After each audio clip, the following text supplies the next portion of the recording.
ఎక్కడో అక్కడ పోయి దరఖాస్తు పెట్టుకొని జైన్ కావాలా. Do you stand by that? Do you stand by that? You take the responsibility? Please tell me, నీకు ఇస్తాను రెస్పాన్సిబిలిటీ దా. ఇప్పుడే నా ఎంబడి రాను. సారీ బ్రదర్, నేను ఏమంటున్నా అంటే నేను ఉపోద్ఘాతంలో చెప్పిన మీకు అర్థం కావాలని చెప్పి, ఆర్టీసీ విషయంలో నాకున్న సానుభూతి, నాకున్న లోతైన అవగాహన ఇంకోరికి లేదు. ఆ సంస్థ నష్టంలో ఉంటే లాభంలో తెచ్చిన వ్యక్తి నేను, ట్రాన్స్పోర్ట్ మినిస్టర్. పిచ్చోడు తిన్నట్టు తిన్న నేను విశాఖపట్నం బస్ స్టాండ్ కూడా పోయినా. ఆర్టీసీ టాయిలెట్ కూడా సందర్శించాను నేను. ఎట్లా ఉంటే మంచిగా ఉంటుంది, ప్రజలు వాడకపోతే ఎట్లుంటుందని చెప్పి చాలా డీప్గా పోయి సంస్కరణలు తెచ్చి మా కష్టపడి దాని లాభాలు తెచ్చినాయి. వన్ డే ఇండియాలో ఏ చీఫ్ మినిస్టర్ కూర్చోడు, ఒక దినమంతా వైస్రాయటలో వాళ్ళతో కూర్చొని వాళ్ళ జీతాలు పెంచి వాళ్ళకి సాయం చేసి మీకు డబ్బులు ఇస్తా అని చెప్పి ఆ ఒక్క సంవత్సరం ఇచ్చిన 750 కోట్లు. I was quite sympathetic. అయినా మేము తింటాం తిడతాం, మేమేం చెయ్యం. బతికే పైన అవన్నీ నాకు అర్థం కాదు. బతకబుట్టని పిల్ల మంచమంత ఎగిరింది అన్నట్టు. బతకదలుచుకున్నావు అంటే సంస్థగా నీ యూనియన్ తోక, నీ సంస్థ ఉంటే నీ యూనియన్ ఉండేది. Where is the union? సంస్థనే పోతుంటే ఉన్మాద స్థితికి లోనయ్యి కార్మికులలో పిచ్చి ఆలోచనలు ప్రవేశపెట్టి వాళ్ళ బతుకులు నాశనం చేస్తుండే వాళ్ళ వీళ్ళు. మీరు అన్నట్టు అమాయక కార్మికులు మనం మేము బతకాలనుకుంటే పోయి డిపోలో దరఖాస్తు పెట్టుకోవాలా. నేనేమో వాడు పోయి పెట్టుకోవాలి కదనే బాబు. నువ్వు కండకు లేని దూరత కత్తిపీడకి ఎందుకంటే నువ్వేందుకు మానిస్తున్న వీడ?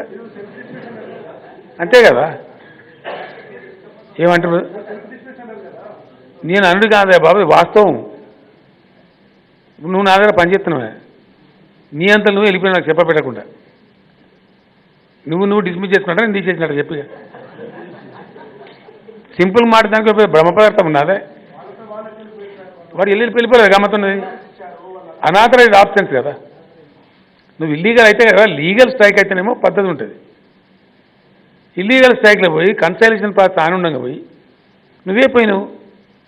నిన్నెవరు ఎల్లగొట్టలేదు, ఇప్పుడు ఎల్లగొట్టరు కూడా. కాగితం పరిస్థితి దానికి ఎవరు ఎందుకు వెళ్ళగొడతా నాకు అర్థం కాదు. ఇప్పుడు ఏమవుతుందంటే ఈ మున్సిపల్ ఎన్నికలు అయిపోతే షార్ట్లీ 2 సమస్యలు ఉన్నాయమ్మా. ఒకటి గల్ఫ్ బాధితులు అంటారు, మీరు బాధితులు కాదు. గల్ఫ్ పోయి ఆ ట్రాప్లో చిక్కుకొని ఇబ్బందులు పడుతున్నారు వాళ్ళు మన బిడ్డలు.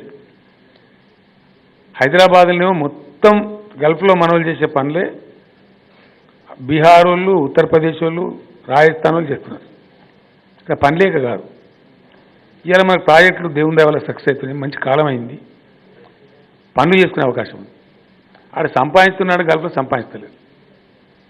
మా ఇంట్లో పనిచేస్తాడు పిల్లగాడు రాములని, వాళ్ళ తమ్ముడు గల్ఫ్ కోయొచ్చి మొన్న పిచ్చి పిచ్చి మాట్లాడిన విషయం తాగుతా అంటే తోలకరాపుర బాబు అని చెప్పి పట్టి తెప్పించాను, సంజయించేది చేస్తాం. ఎందుకు పోయినామంటే ఎందుకు చూడబోతున్నాం సార్, కొంచెం ఇబ్బందులు అవుతున్నాయి అనవసరంగా, ఉన్న ఊరు ఇచ్చిపెట్టి ఎందుకు పోతున్నారు. దానికోసం నేను అనుకున్నదంటే ఒక 10-12 కాన్స్టిట్యూన్సీలని, ముఖ్యంగా కరీంనగర్ జిల్లా, నిజామాబాద్ జిల్లా, కొంత ఆదిలాబాద్, నిర్మల్ ప్రాంతాలు, ఆ శాసనసభ్యులు ఎమ్మెల్యే మంత్రులందరినీ పిలుచుకొని వాళ్ళందరినీ తీసుకొని నేనే స్వయంగా పోదాం అనుకుంటున్నాను. గల్ఫ్ పోయి ఒక 4 రోజులు 5 రోజులు మన వాళ్ళు ముఖ్యంగా ఉన్నటువంటి 4-5 దేశాలు తిరిగి అసలు వాస్తవం వాళ్ళ జీతం ఏంది, వాళ్ళ కథ ఏంది, మన అంబాసిడర్తో మాట్లాడి అన్ని సమస్యలు తెలుసుకొని ఇక్కడ నిరకపోయింటే వాళ్ళని కూడా రిలీవ్ చేసుకురావాలి. తప్పుడు వీసాలు పోయేదని శిక్షలు ఉంటే వాళ్ళని రిలీవ్ చేసుకురావాలి. కేరళ గవర్నమెంట్ పంపమని చీఫ్ సెక్రటరీని, నా ప్రిన్సిపల్ సెక్రటరీ నరసింహరావును, జిఐడి సెక్రటరీని పోయి కేరళ వాళ్ళు ఎక్కువ గల్ఫ్లు ఉన్నారు, వాళ్ళు ఎట్లా చేస్తారు, వాళ్ళ సిస్టమ్ పెట్టింది స్టడీ చేసి రాండి అని చెప్పినాం. బహుశా వాళ్ళు ఇవాళ రేపు పోయేస్తారు. రాగానే ఇమీడియట్గా దీపావళి తర్వాత వీళ్ళతో మీటింగ్ పెట్టి ఎమ్మెల్యేలతో నేను ఎమ్మెల్యేలు అందరినీ తీసుకొని పోదామని అనుకున్నాను. పోయి మాట్లాడి చేసి రావాలి. సరే ఒక ఫోటో వెనుక ముందు డెఫినెట్గా నేనే పోతా, వాళ్ళందరినీ సమావేశపరుస్తాం, కన్వీన్ చేస్తాం, చెప్తాం వాళ్ళకు. ఎందుకు అనవసరంగా కన్న వాళ్ళని ఉన్న ఊరిసి పెట్టుతారు, మన దగ్గర బోర్డు పని ఉన్నది, మన న్యాక్ ఉంది, బ్రహ్మాండంగా మీకు ట్రైనింగ్ ఇచ్చే అవసరం అనుకుంటే మంచి ఉపాధి చూసుకుందాం ఇక్కడనే అని చెప్పే ప్రయత్నం చేద్దామని అనుకుంటున్నాం. ఎడ్యుకేటెడ్ పోయినట్టే మంచి మాట, వాళ్ళకి ఎందుకంటే ఎక్కువ జీతం వస్తుంది. ఇంజనీర్ పోయినట్టు సంపాదిస్తాడు, డాక్టర్ పోయినట్టు సంపాదిస్తాడు. కానీ మీరు కూలీ పని మన దగ్గర బీఆర్ఓడు చేస్తాడు, మనోడేమో కలిపిపోతాడు. ఎందుకు పోవాలి, ఏమవసరం ఉంది? దానికోసం బాధ కలిగే వాళ్ళ కుటుంబాలు బాధపడుతున్నాయి. పోయొద్దాం, వాళ్ళ గురించి నేను పాలసీ పెట్టాల్సి వస్తే ఎట్లా పెట్టాలి, ఏం పెట్టాలి, కేరళ మోడల్ స్టడీ చేస్తాం. ఒకసారి పోయేస్తే తెలుస్తాయని చెప్పి పోదాం అనుకుంటున్నాం. బహుశా షార్ట్ పీరియడ్లో ఉంటుంది. రెండవ పాయింట్ ఏమో వీళ్ళ గురించి కూడా త్వరలోనే ఈ గిరిజన ఎమ్మెల్యేలు, ఎంపీలు, ప్రజాప్రతినిధులు ఎవరైతే ఉన్నారో ఎమ్మెల్సీలు వాళ్ళతో సమావేశం పెడుతున్నాం. ఈ పోడు భూముల సమస్య కూడా ఒకసారి శాశ్వతంగా నివారణ కావాల్సిన అక్కర ఉన్నది. 100% వేరే వాళ్ళతో కాదు, అది నేనే స్వయంగా పోవాలి.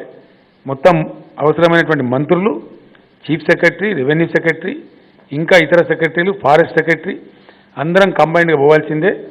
ఏ జిల్లాకు ఆ జిల్లా ప్రజా దర్బార్ పెట్టి వాస్తవాలు ఏంది, అన్ని రకాల సిబ్బందిని, జిల్లా కలెక్టర్లను, మొత్తం సిబ్బందిని, అటవీ సిబ్బందిని ముఖాముఖి ఎదురుబదురు వేసి ఆ సమస్యకు ఒక చరమగీతం పాడాలి.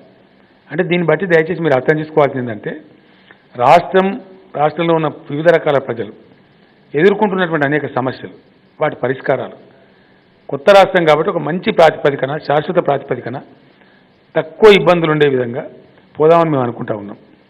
దాని దరిమిలా కొన్ని చట్టాలు తెస్తూ ఉన్నాం. పంచాయతీరాజ్ చట్టం తెచ్చినాం, మన పల్లె ప్రగతి కార్యక్రమం పెట్టినాం, అద్భుతమైన రిజల్ట్స్ వచ్చినాయి. మున్సిపల్ చట్టం తెచ్చినాం, ఇప్పుడు ఎన్నికలు అయిపోతే పట్టణ ప్రగతి కార్యక్రమం పెట్టుకుంటాం, బ్రహ్మాండమైన ఫలితాలు వస్తాయి. అట్నే రెవెన్యూ యాక్ట్, రెవెన్యూ ఉద్యోగస్తులు కూడా ఒక పిచ్చిగా ఆలోచించుకుంటున్నారు.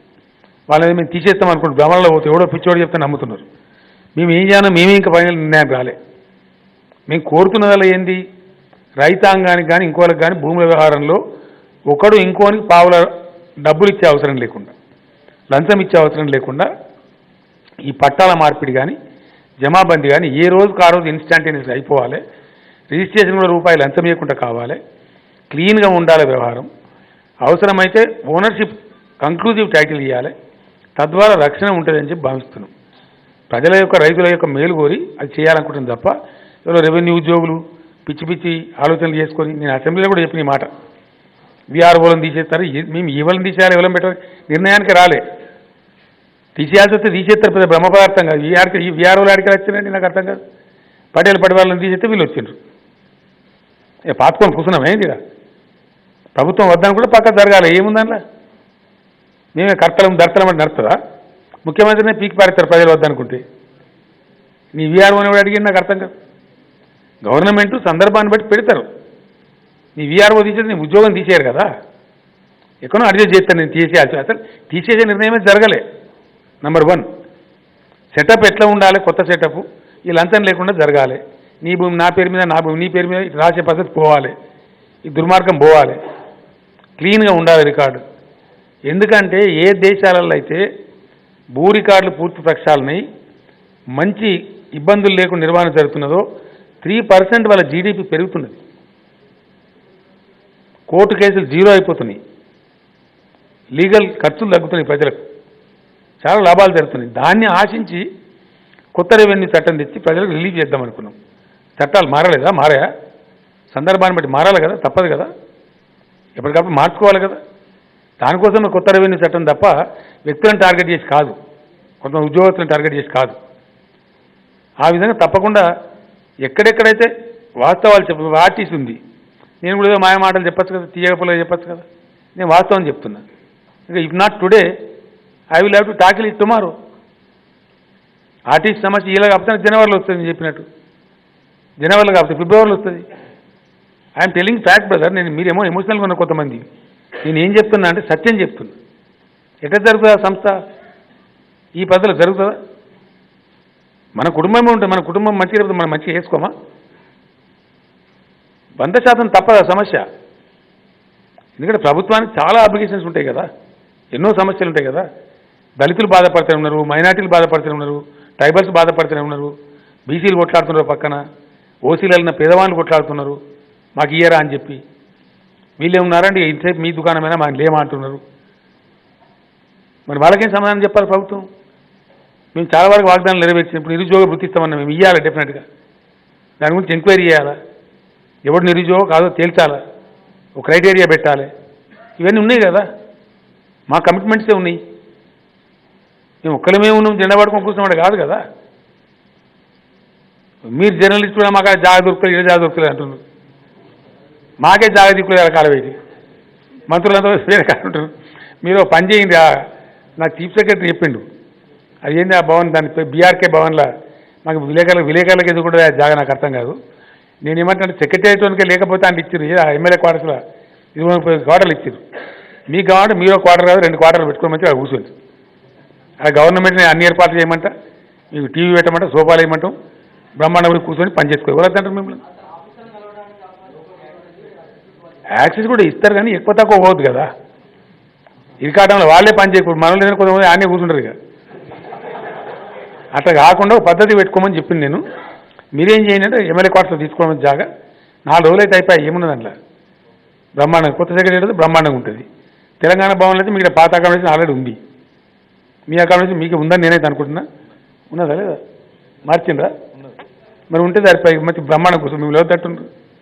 ఇప్పుడు అయ్యగారు లేని పెళ్ళి అయితే అదా, మీరు లేని రాజకీయం ఉంటుందా? నడవని పరిస్థితి. మీరు మాకెంత అవసరం, మేము మీకు అంత అవసరం, అంతే కదా. మేము దాని ఫలితం వస్తుందని ఆశిస్తున్నాం. హైకోర్టులో వచ్చేస్తే ఇమీడియట్ స్టార్ట్ చేసేద్దాం.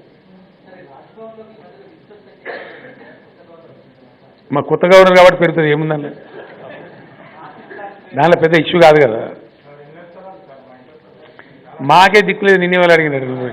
ఎమ్మెల్యేలకే ఎమ్మెల్యేలు, ఎంపీలు, ఎమ్మెల్సీలు మా వాళ్ళకే లేదు అసలు.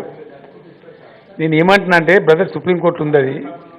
మొన్ననే నేను పంపించిన భూపాల్ రెడ్డి గారిని, నాకు తెలిసి దగ్గరికి వచ్చింది, కొద్ది రోజుల్లో అయిపోతుంది. మీకంటే ఎక్కువ మా ఎమ్మెల్యేలు బీక్తారు. నేను నాకు ఇతవా ఇవా ఏం సంగతి సార్, మా జీవితంలో మాకు పేదలు మనం అందరం అని అడుగుతున్నారు. నేను ఏమంటున్నా అంటే ఐఎమ్ ప్లీజ్ హియర్ మీ ఒక్కటి మాత్రం ప్రామిస్ చేస్తాను. నేను చేసిన అంటే తప్పకూడదు. మంచి స్థలాలు ఉన్నవి మన దగ్గర, చాలా మంచి కాస్ట్లీ. అఫ్కోర్స్ ఇవాళ కాస్ట్ పెరగచ్చు, బట్ ఉన్నవి. మీకు జర్నలిస్టులకు మీకు కడుపు నిండే విధంగా మంచి స్థలాలు ఇప్పించే బాధ్యత నాది. 100% ఇప్పిస్తాను అలా డౌట్ చేయకండి. ఎందుకంటే కంబైన్డ్ స్టేట్ అప్పుడు మా తెలంగాణలోకి మంచిగా రాలే, ఉన్నమాటకి ఏంది కానీ మాకు ఇయ్యలే. మంచిగా అంటే ఇచ్చేందుకే కొంతమందికి వచ్చింది, కొంతమంది రాలేదు, తుకపేక అయిపోయింది. మాకు కూడా అనేక మంది ఎడిటర్ స్థాయిలో కూడా రాలేదు, కొంతమందికి అయితే పెద్ద పెద్ద బ్యూరో చీఫ్లకు కూడా రాలే, వాళ్ళు మిగిలిపోయినారు. మాకు కూడా బాగానే ఉంటుంది. కాబట్టి ఇవాళ 100% 100% హైదరాబాద్లో ప్రతి జర్నలిస్ట్కి వచ్చే విధంగా జాగా ఇచ్చే బాధ్యత నాది. నేను దిగిపోయే లోపల ఈసారి కూడా చెప్తాను. మీరేం రంది పడకుండిగా మీతో పాటు మా ఎమ్మెల్యేలు కూడా ఇస్తారు. ఇప్పుడు ఏం చేద్దామంటే అట కాదు, మరి 10 ఏళ్ళ దాకా పెండింగ్ పెట్టాము. పెట్టదు, సమస్య లేదు. మ్యాక్సిమం 1 ఇయర్ లోపల ఇప్పిస్తారు. 1 ఇయర్ లోపు ఇప్పేయడమే కాదు, మంచి అట్రాక్టివ్ హౌసింగ్ స్కీమ్ కూడా పెట్టుకుందాం. గవర్నమెంట్ నుంచి కూడా కొన్ని డబ్బులు ఇస్తే నాకు ధైర్యం ఉంది. కరవాళ్ళు భయపడతారు కానీ ఇక జర్నలిస్ట్ సంక్షేమానికి ఎవరు ఇవ్వాలి, ఇండియాలో నేను ఇచ్చిన, ఇంకా కూడా ఇద్దాం అనుకుంటున్నాం. నెక్స్ట్ బడ్జెట్లు ఇస్తాం. ఈ సంవత్సరం కూడా ఇద్దామని ఉండే 100 కోట్లు, కానీ ఆగిపోయినాం. ఎందుకంటే ఆ ఇచ్చిన డబ్బు బాగా సద్వినియోగం అవుతుంది. ప్రెస్ అకాడమీ ఆధ్వర్యంలో మంచి ఉపయోగం అవుతుంది.